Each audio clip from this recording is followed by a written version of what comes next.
PC George എന്ന് പറയുന്ന ഒരു പേര് കേരളത്തിലെ മാധ്യമങ്ങളിൽ വലിയ രീതിയിൽ തന്നെ ചർച്ചയാവുകയാണ്. അതിന്റെ പ്രധാനപ്പെട്ട ഒരു കാരണം PC ജോർജ് ഒരു ആശയത്തെ കൃത്യമായിട്ട് എതിർക്കുന്നു എന്നുള്ളതാണ്. ഇതിന്റെ ഒരു പ്രധാനപ്പെട്ട കാര്യം എന്ന് പറഞ്ഞാൽ ഭീകരത എന്ന് പറയുന്ന അല്ലെങ്കിൽ തീവ്രവാദം എന്ന് പറയുന്ന ഒരു സംവിധാനം നമ്മുടെ നാട്ടിലുള്ള സാധാരണക്കാരുടെ ജീവിതത്തെ പോലും ബാധിക്കുന്ന തരത്തിലേക്ക് വലിയ രീതിയിൽ അവരുടെ ഭാഗത്തു നിന്നുള്ള ഒരുപാട് ആസൂത്രങ്ങൾ നടക്കുമ്പോൾ ആരാണ് ഇതിനെതിരെ പ്രതികരിക്കേണ്ടത്? ആരെങ്കിലും പ്രതികരിച്ചാൽ മാത്രമാണല്ലോ ഇതുപോലുള്ള വിഷയങ്ങൾ നമ്മുടെ സമൂഹത്തിന് ഒരു ബോധവൽക്കരണമായിട്ട് മുന്നോട്ട് കൊണ്ടുപോകാൻ സാധിക്കുകയുള്ളൂ. ഇതേ ഒരു ബോധവൽക്കരണം തന്നെയാണ് യഥാർത്ഥത്തിൽ PC ജോർജ് നടത്തുന്നത്. PC ജോർജിനെതിരെ പക്ഷേ വലിയ രീതിയിലുള്ള കൊലവിളികൾ സോഷ്യൽ മീഡിയയിൽ നടത്തുകയാണ്.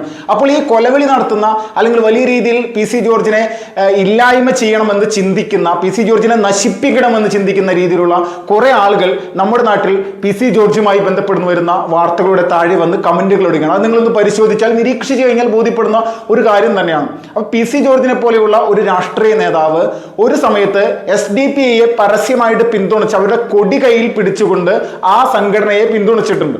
അപ്പൊ ഇതുപോലെയുള്ള പ്രസ്ഥാനങ്ങൾക്ക് വലിയ തരത്തിൽ അവരുടെ പൊതുപരിപാടിയിലൊക്കെ പങ്കെടുത്താൽ ഒരു സമയമായപ്പോൾ, ഒരു പ്രത്യേക സമയമായപ്പോൾ ഇദ്ദേഹത്തിന്റെ മാനസികാവസ്ഥ മാറുന്നു, കൃത്യമായിട്ട് തിരിച്ചറിയുന്നു ഇവരുടെ പ്രവർത്തനങ്ങൾ എന്താണെന്നുള്ളത്. അപ്പൊ PC ജോർജ് കുറെ നാളുകളായിട്ട് പറയുന്നുണ്ട് SDPI ഒരു തീവ്രവാദ മനോഭാവമുള്ള ഒരു സംഘടനയാണെന്ന് പറയുന്നുണ്ട്. അദ്ദേഹം ഇത് ഇന്നലെയോ പറഞ്ഞല്ലോ, കുറച്ച് നാൾ കഴിഞ്ഞൊരു 3 വർഷമായിട്ട് പറയുന്നുണ്ട്. അപ്പൊ ഇത് പറഞ്ഞപ്പോഴാണ് അദ്ദേഹത്തെ വേട്ടയാടാൻ വേണ്ടി ഒരുപാട് ആളുകൾ നിരന്തരമായിട്ട് ശ്രമിച്ചുകൊണ്ടിരിക്കുന്നത്. ഇപ്പോൾ നമ്മൾ ഒരു കാര്യം മനസ്സിലാക്കും, PC ജോർജ് ഇത്രയും കാലം പറഞ്ഞ SDPI എന്ന് പറയുന്ന സംഘടന, ആ സംഘടന ഒരു തീവ്രവാദ സമീപനമുള്ള ഇങ്ങനെ ഒരു മനോഭാവമുള്ള സംഘടനയാണെന്ന് NIA തന്നെ അതിന്റെ ഒരുപാട് തെളിവുകളുമായിട്ട് മുന്നോട്ട് വരുന്നുണ്ട്.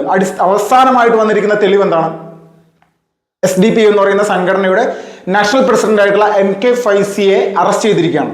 അറസ്റ്റ് ചെയ്തതിന്റെ പ്രധാനപ്പെട്ട കാരണം വിദേശ രാജ്യങ്ങളിൽ നടക്കും ഏകദേശം 260 കോടി രൂപയാണ് ഇന്ത്യയിലേക്ക് കൊണ്ടുവന്ന് ഇത് വെളുപ്പിച്ചിരിക്കുന്നത്. ഇത് എന്തിനു വെളുപ്പിച്ചിരിക്കുന്നു? ഇത് അവരുടേതായിട്ടുള്ള പ്രവർത്തനങ്ങൾ ഭീകരവാദത്തിലേക്ക് കൂടുതൽ ആളുകളെ കൊണ്ടുവരുന്നതിനും പോപ്പുലർ ഫ്രണ്ട് എന്ന് പറയുന്ന തീവ്രവാദ സംഘടനയുടെ നേതാക്കന്മാരെ ജയിലിൽ നിന്നടക്കം ഇറക്കുന്നതിനായിട്ടും ഈ രീതിയിലുള്ള ഒരുപാട് കാര്യങ്ങൾ ചെയ്യുന്നതിനായിട്ടാണ് MK ഫൈസി എന്ന് പറയുന്ന വ്യക്തി ഈ രാജ്യത്തേക്ക് ഇത്രയും പണം എത്തിക്കാൻ വേണ്ടിയിട്ടുള്ള നിലപാടുകൾ സ്വീകരിച്ചിരിക്കുന്നത്. അത് ഒരുപാട് അക്കൗണ്ടുകൾ, ഏകദേശം 29ഓളം അക്കൗണ്ടുകൾ വഴിയാണ് ഇതുപോലെ പണം നമ്മുടെ രാജ്യത്തേക്ക് കൊണ്ടുവന്നിരിക്കുന്നത്. നമ്മൾ ചിന്തിച്ചു നോക്കണം. അപ്പൊ PC ജോർജ് പറഞ്ഞിരുന്ന പ്രധാനപ്പെട്ട കാര്യം എന്താണ്? SDPI ഒരു ഭീകരവാദ മനോഭാവമുള്ള ഒരു സംഘടനയാണെന്ന് അദ്ദേഹം പരസ്യമായിട്ട് പറഞ്ഞു, പലവട്ടം പറഞ്ഞു. ഇത് പറഞ്ഞ സമയത്ത് അദ്ദേഹത്തെ വലിയ രീതിയിൽ എതിർക്കാൻ ശ്രമിക്കുന്ന ആളുകൾ ഇപ്പോഴും എതിർക്കുന്നു. പക്ഷേ PC ജോർജ് പറഞ്ഞ സംഘടനയുടെ ദേശീയ അധ്യക്ഷൻ ഇപ്പോൾ ജയിലിലാണ്. അദ്ദേഹത്തെ രാജ്യദ്രോഹ പ്രവർത്തനത്തിന്റെ പേരിൽ NIA നാഷണൽ ഇൻവെസ്റ്റിഗേഷൻ ഏജൻസി പിടിച്ചു കൊണ്ടുപോയിരിക്കുകയാണ്. അപ്പൊ PC ജോർജ് പറഞ്ഞതാണോ ശരി? PC ജോർജ് പറഞ്ഞതിൽ എന്തെങ്കിലും തെറ്റുണ്ടോ? പക്ഷെ ഇവിടുത്തെ ഒരു പ്രധാനപ്പെട്ട കാര്യം, ഈ ഭീകരവാദത്തെ പരസ്യമായിട്ട് എതിർക്കാൻ ഇവിടുത്തെ രാഷ്ട്രീയ സംഘടനകൾ ആരും തന്നെ, BJP ഒഴികളാരും തന്നെ തയ്യാറാവുന്നില്ല. ഇപ്പൊ MK ഫൈസിയെ പരസ്യമായിട്ട് MK ഫൈസിയെ എതിർക്കാനോ അല്ലെങ്കിൽ MK ഫൈസി ചെയ്തിട്ടുള്ള തെറ്റാണെങ്കിൽ അത് തെളിയിക്കപ്പെടണം എന്നുള്ള രീതിയിൽ പറയാനോ ഒരു CPMകാരനോ ഒരു കോൺഗ്രസ്സുകാരനോ ആരും തന്നെ നമ്മുടെ ഈ കൊച്ചു കേരളത്തിൽ തയ്യാറായിട്ടില്ല. അപ്പൊ ഇതിന്റെ അടിസ്ഥാനപരമായിട്ടുള്ള കാര്യം എന്താണ്? ഇവിടെ വോട്ട് ബാങ്ക് എന്ന് പറയുന്ന സംവിധാനത്തെ ഭയപ്പെടുന്നു. ആര് ഭയപ്പെടുന്നു? ഇവിടുത്തെ ഇടത് വലത് രാഷ്ട്രീയ പ്രസ്ഥാനങ്ങൾ. ഇപ്പോൾ പാലക്കാട് നിയമസഭാ ഉപതെരഞ്ഞെടുപ്പുണ്ടായ സമയത്ത് അവിടെ പരസ്യമായിട്ട് SDPI പിന്തുണച്ചത് കോൺഗ്രസിനെയാണ്, UDFിനെയാണ്. അതോടൊപ്പം തന്നെ നേമത്ത് SDPI കറക്റ്റായിട്ട് കഴിഞ്ഞ 2021 നിയമസഭാ തെരഞ്ഞെടുപ്പിൽ BJPയുടെ സീറ്റായിരുന്ന മണ്ഡലം കൂടിയാണ്. അവിടെ LDFിനെയാണ് പിന്തുണച്ചത്. ഈ 2 മണ്ഡലങ്ങളിലും ഒരു സ്ഥലത്ത് LDFും ഒരു സ്ഥലത്ത് UDFും മത്സരിച്ച് വിജയിക്കുന്ന അവസ്ഥയാണ് ഉണ്ടായത്. കാരണം ഈ 2 സ്ഥലത്തും പിന്തുണ SDPയുടെ ഉണ്ടായിരുന്നു. 2 സ്ഥലത്തും അത്യാവശ്യം വോട്ട് ഇവർക്കുണ്ട്. 5000 മുതൽ 10000 വരെ വോട്ടുകൾ ഈ 2 നിയമസഭാ മണ്ഡലത്തിലും ഇവർക്കുണ്ട്. അപ്പോൾ ഇവരുടെ ഈ സ്വാധീനത്തിന്മേൽ അല്ലെങ്കിൽ ഇവരുടെ ഈ ഒരു വോട്ട് കണ്ടിട്ട് തന്നെയാണ് യഥാർത്ഥത്തിൽ ഈ 2 രാഷ്ട്രീയ പ്രസ്ഥാനങ്ങളും മിണ്ടാതെ ഇങ്ങനെ ഇരിക്കുന്നത്. പക്ഷേ PC ജോർജ് 1% പോലും ഇതിൽ നിന്ന് പിന്നോട്ട് പോകാതെ കൃത്യമായിട്ട് മുന്നോട്ട് വരിക. ഈ സമയത്താണ് PC ജോർജിന് ഒരുപാട് കൊലവിളികൾ നേരിടേണ്ടി വരുന്നത്. അദ്ദേഹത്തെ തകർക്കുക, ഓരോ കമന്റുകൾ വരുന്ന കണ്ടു കഴിഞ്ഞാൽ നമ്മൾക്കറിയാം ഈ കമന്റ് എഴുതുന്ന സുഡാപ്പി ഭീകരന്മാർ ആരാണെന്നുള്ളത്. ഏതെല്ലാം തരത്തിലുള്ള കമന്റുകളാണ് ഇടുന്നത്. അതിന്റെ ആ ഒരു മനസ്സിലുള്ള ആശയമാണ് യഥാർത്ഥത്തിൽ ഈ ഒരു കമന്റ് ആയിട്ട് വരുന്നത്. ഇതിനെതിരെയെങ്കിലും നടപടി എടുക്കാൻ നമ്മുടെ നാട്ടിലുള്ള പോലീസ് ഉദ്യോഗസ്ഥന്മാരും സർക്കാരും തയ്യാറാവണം. PC ജോർജിനെ മാത്രം ഇതുപോലെ വലിയ തരത്തിൽ അവഹേളിക്കാനും അദ്ദേഹത്തിനെതിരെ നിരന്തരമായിട്ട് 153 അടക്കമുള്ള കേസുകൾ, 53(4) വകുപ്പ് പ്രകാരമുള്ള കേസുകൾ എടുക്കുന്നു.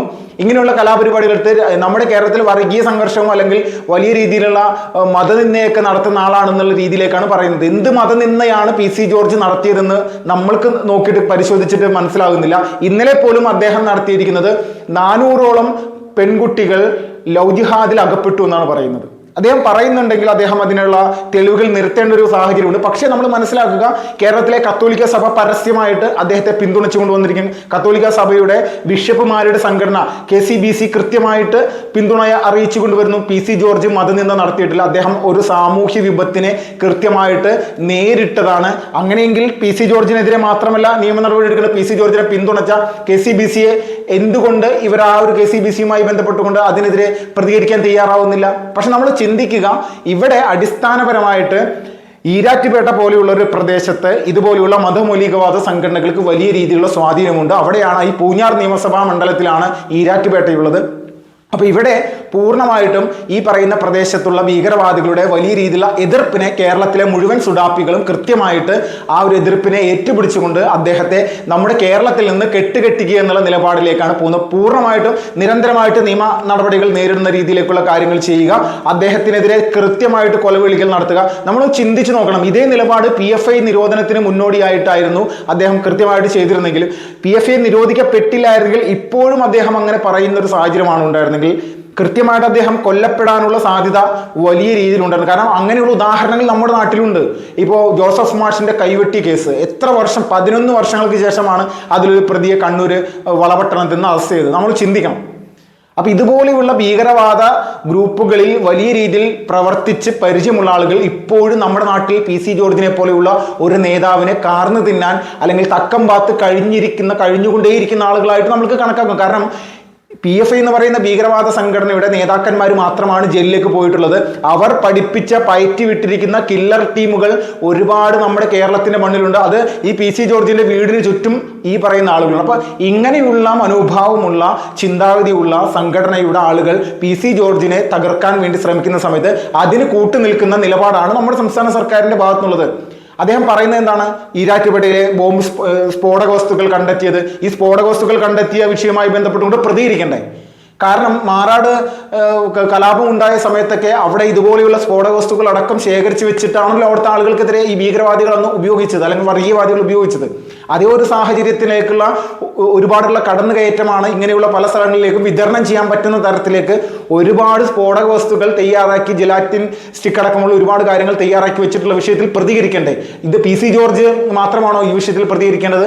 കേരളത്തിലുള്ള ഭരണകക്ഷിയായിട്ടുള്ള രാഷ്ട്രീയ പ്രസ്ഥാനത്തിന് ഇതിൽ ഉത്തരവാദിത്തമില്ലേ? അല്ലെങ്കിൽ പ്രതിപക്ഷ പാർട്ടിയായിട്ടുള്ള കോൺഗ്രസിന് ഇതിൽ ഉത്തരവാദിത്തമില്ലേ? പക്ഷെ ഇവരാരും ചെയ്യുന്നില്ല. അപ്പോൾ PC ജോർജിനെ ഒറ്റപ്പെടുത്തുകയും പിഴുതു മാറ്റുക കേരള രാഷ്ട്രീയത്തിൽ നിന്ന്, ഇങ്ങനെയുള്ള നിലപാടുകൾ എടുക്കുന്ന അദ്ദേഹത്തെ നശിപ്പിച്ച് കളയുക. പക്ഷെ കൃത്യമായിട്ട് ക്രൈസ്തവ സമൂഹം അദ്ദേഹത്തിന് പിന്തുണയായിട്ട് വന്നിരിക്കുന്നത് വലിയ രീതിയിൽ സ്വാഗതാർഹമാണ്. അദ്ദേഹം പറയുന്ന കാര്യം തെറ്റാണെന്നുണ്ടെങ്കിൽ കോടതിയിൽ തെളിയിക്കണം, അല്ലെങ്കിൽ അദ്ദേഹം പറയുന്ന കാര്യത്തിൽ എന്തെങ്കിലും കാര്യമുണ്ടെന്നുണ്ടെങ്കിൽ പരസ്യമായിട്ട് നിങ്ങളും അതിനെ എതിർക്കേണ്ട ഒരു ഉത്തരവാദിത്തമുണ്ട്. വർഷങ്ങളായിട്ട് SDPI അദ്ദേഹം നിരന്തരമായിട്ട് എതിർക്കുന്ന ഒരു വ്യക്തിയാണ്. SDPIയുടെ ദേശീയ അധ്യക്ഷൻ ഇതേ സമയത്ത് ഇപ്പോൾ ജയിലിലാണെന്നുള്ള കാര്യം നമ്മൾ മനസ്സിലാക്കണം. പോപ്പുലർ ഫ്രണ്ടിനെ അദ്ദേഹം കൃത്യമായിട്ട് വിമർശിച്ചിരുന്നതാണ്.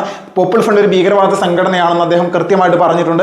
ആ ഭീകരവാദ സംഘടനയെ ഈ സമയത്ത് കഴിഞ്ഞ 2 വർഷങ്ങൾക്ക് മുന്നേ ഇതിനെ നിരോധിക്കുന്ന ഒരു സാഹചര്യം കൂടിയുണ്ട്. അപ്പോൾ PC ജോർജ് പറഞ്ഞിരിക്കുന്ന 2 പ്രധാനപ്പെട്ട കാര്യങ്ങൾ ശരിയാണെന്നുള്ളത് കേരള സമൂഹത്തിന് ബോധ്യപ്പെട്ടിരിക്കുന്നതാണ്. അപ്പം അതുകൊണ്ട് നമ്മൾ ഈ രാജ്യത്തിന്റെ സംരക്ഷണത്തിനും സുരക്ഷിതത്വത്തിനും വേണ്ടി കൃത്യമായിട്ട് നിലപാടുകൾ എടുക്കുന്ന നമ്മളെപ്പോലെയുള്ള ഓരോ രാജ്യസ്നേഹികളും PC ജോർജിനെ പരസ്യമായിട്ട് പിന്തുണ കൊടുത്തിട്ടുണ്ട്. അദ്ദേഹം തെറ്റായിട്ട് പറയുന്ന ചില കാര്യങ്ങളുണ്ടെങ്കിൽ ആ കാര്യത്തെ മാത്രം നമ്മൾ മാറ്റി നിർത്തണം. പക്ഷേ ഭീകരവാദത്തിനെതിരെ അദ്ദേഹം സംസാരിക്കുമ്പോൾ രാജ്യസ്നേഹികൾ അദ്ദേഹത്തിന്റെ കൂടെ നിൽക്കേണ്ട ഉത്തരവാദിത്തമുണ്ട് എന്ന് മാത്രമാണ് പറയാനുള്ളത്. അദ്ദേഹത്തിന് ജീവന് എല്ലാവിധ സംരക്ഷണം നൽകാനും നമ്മുടെ സർക്കാരിന് എല്ലാവിധ ഉത്തരവാദിത്തമുണ്ട്. അത് കേന്ദ്രത്തിനാണെങ്കിലും സംസ്ഥാനത്തിനാണെങ്കിലും ഉത്തരവാദിത്തമുണ്ട്.